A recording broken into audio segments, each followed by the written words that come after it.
Under way है, under progress है। और अब देखते हैं हम क्या बेहतरी ला सकते हैं, किस तरीके से किया जाता है। तो आपको पता है मामला कितने बिगड़े हुए हैं और बिल्डिंग खासतौर पर बिल्डिंग कंट्रोल अथॉरिटी का दीगर अदारों की तरह क्या हाल है। तो इनको ऐसा ऐसा जो भी हमारे बस में हुआ है, खलील मुद्दत और खलील इत्याद, वो कोशिश कर रहे हैं कि कुछ बेहतरी लाई जा सके। यकीनन कौन ऐसा शख्स है जिस पर गमगीन नहीं होगा, तशवीश में नहीं मुब्तला होगा, परेशान नहीं होगा। सर ये बताइए सेफ्टी इंस्पेक्शन में जो है वो बिल्डिंग ओनर की रोकथाम के लिए मुस्तकबिल में कोई मौसर हिकमत अली जी यकीनन हुकूमती सतह पर बना रहे हैं और मुतासरीन की सीधा ये जो बिल्डिंग कोड है, बिल्डिंग रेवोल्यूशन है, उन पर सख्ती से अमल दरामद हो, न सिर्फ बिल्डिंग स्ट्रक्चर और डिजाइनिंग में, उसके बाद भी कि कौन कहाँ कैसे रह सकता है।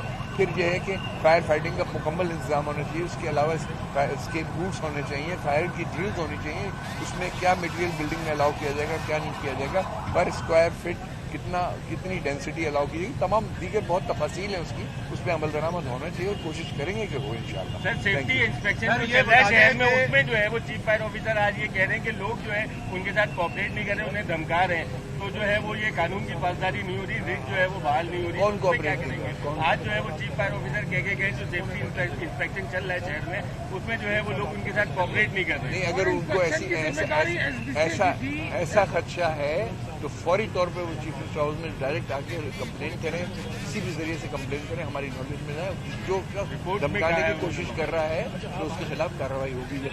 सर ये बता दें कि आग लगी, फायर ब्रिगेड हमेशा ताकीद से पहुंचती है, जिसकी वजह से नुकसान हो जाता है। ये पहला वाकया नहीं है, इससे पहले मुताबिक वाकये होते रहे। दूसरे की आपने फायर सेफ्टी की बात करी तो जिन बिल्डिंग कंट्रोल अथॉरिटी की ये जिम्मेदारी होती है, जब नक्शा वो पास करे तो फायर सेफ्टी सिस्टम को लाजमी तौर पर मद्देनजर रखा जाए। लेकिन सर आपकी निगरान हुकूमत बनी, आपके निगरान वजीर बल्दियात मुसलसल चिल्ला के कहते हैं मैं सिस्टम खत्म करने जा रहा हूँ।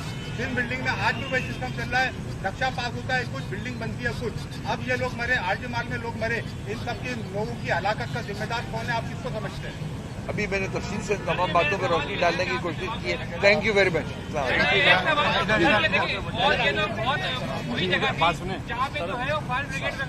उधर कैंप में सारे इनकी बात और जहाँ पे पूरे कराची में बहुत सारी ऐसी बिल्डिंग्स हैं जहाँ पे फायर ब्रिगेड नहीं पहुंचती, हर जगह पे कारोबार है, दुकान है। क्या आगे के लिए आप क्या सेफ्टी प्लान करेंगे कि किसी जगह? यकीनन मैंने अर्ज किया कि इसके लिए गौर पॉज हो रहा है, जो बेहतरी ला सकते हैं। सर्च एक्शन क्या बताएं आप? इंक्रोचमेंट रिमूव होने चाहिए, जहाँ पे इलीगल अनऑथराइज्ड इंक्रोचमेंट है उनको रिमूव करना चाहिए।